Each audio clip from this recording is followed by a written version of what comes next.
এর জন্য অনেক সুফল বয়ে আনলেও সময়ের সাথে সাথে এর কিছু সমস্যা দেখা দেয়। অনেকে মনে করেন যে কোঠা পদ্ধতির কারণে মেধার যথাযথ মূল্যায়ন হচ্ছে না। পয়েন্ট নাম্বার 3, বর্তমান কোঠা আন্দোলন।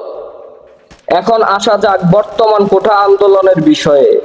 গত কিছু বছর ধরে বিশেষ করে শিক্ষার্থীরা এই পদ্ধতির সংস্কারের দাবি তুলেছে। তারা চান যেন কোঠা পদ্ধতি মেধার ভিত্তিতে পূর্ণ বিনাশ করা হয়। এ নিয়ে ঢাকা বিশ্ববিদ্যালয় সহ দেশের বিভিন্ন প্রান্তে ব্যাপক আন্দোলন হচ্ছে। পয়েন্ট নাম্বার 4, আন্দোলনের প্রভাব ও বর্তমান পরিস্থিতি। এই আন্দোলনের ফলে সরকার কিছু পরিবর্তন আনার ঘোষণা দিয়েছে। 2018 সালে সরকার কোঠা পদ্ধতি সংস্কারের ঘোষণা দেয়। তবে আন্দোলনকারীরা আরো স্থায়ী